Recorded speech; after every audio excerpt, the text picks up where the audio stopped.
Seems like yesterday the market was putting in new year-to-date highs, and in the blink of an eye, the narrative has now shifted to downgrades from the lips of analysts. As we round the corner to another summer, are there any bullish opportunities left in this earnings cycle? Well, I have data to suggest there is, and I want to show you how we're playing it. Hey everyone, Tom Gentile, America's pattern trader. It's amazing what can happen in just a few weeks. From Memorial Day through July, the market put in one of its best summers on record, racking up 12% for the S&P 500 during this time frame.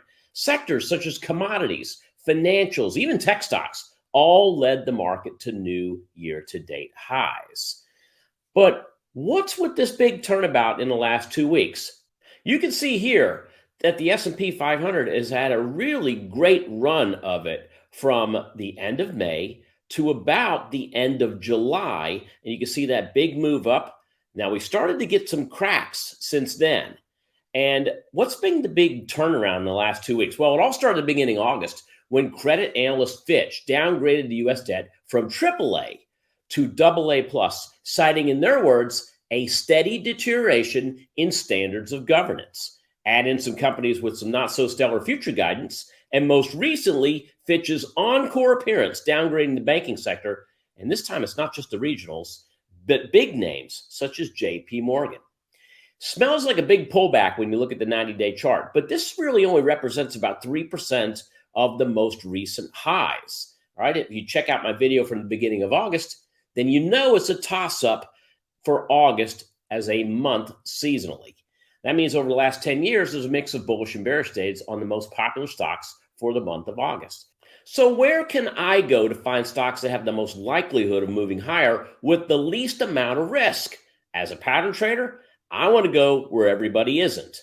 And right now, people are not looking at the remainder of earnings. So I'm a big believer in patterns. And while there's no guarantee that patterns of the past are going to continue to happen in the future, I like to follow things that happen over and over and over again. And right now, we're seeing that with a couple of stocks. So let's start with a tech giant that reports on the backside of this earnings cycle. And I'm talking about Oracle.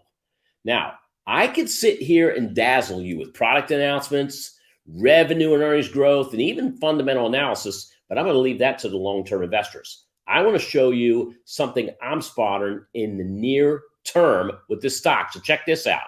Here's a chart of Oracle.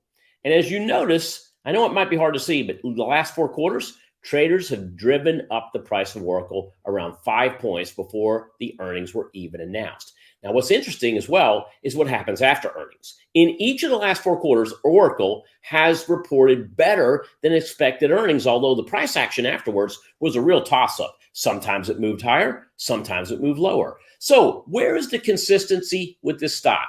Well, when it comes to earnings patterns, the consistency is before the earnings report.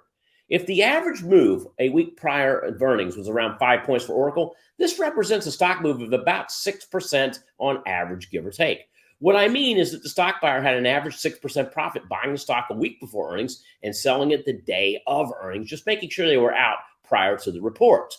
That's not a bad profit in the short term, but you still had to carry the stock for a week or so. So what alternative can we trade in place of just buying and selling the stock? Take a look at this chart. This is an option implied volatility chart of Oracle using the exact same time frame and the exact same earnings. Now look at the swings of the premium in volatility. Buying call options a week or so prior to that big upside and selling it right before the report looks like this is the way to trade the pattern. So if we've done this over the last 4 earnings cycles, how would buying the short-term near-money call options have fared? Well, take a look at this data. Oracle is 4 for 4 right now when it comes to buying call options and selling them a week later. Look at the returns to the right. That right-hand side, the last pattern saw a 378% rise in the June 109 calls, where they started at trading at 208 and they ended at $9.95. And I'm talking about buying it 7 days before and selling it right before the earnings report. So with Oracle, the idea would have been to buy the stock or the near money options a week before the upcoming report, which is scheduled this time around for September 11th. We obviously want to close this trade out, win, lose, or draw before the report. So what else is on my watch list for the rest of summer? Check this out. Not only Oracle, but you've got Lowe's companies, you've got Zscaler, you've got Marvel Technology, and you have Salesforce.com all showing up on my best bullish pre-earning stocks. Now, Lowe's has a 100% accuracy over the last year, and an average return on investment on the options was near 120%. Zscaler, Marvel, and Salesforce, they all round out the top 5, but they only have a 3 for 4 win rate over the last year, so keep that in mind. All right, remember, a plan is always better than none at all, especially when it comes to earnings. So what about the bearish patterns? Well, join me next week as I dive into those. I'll see you then.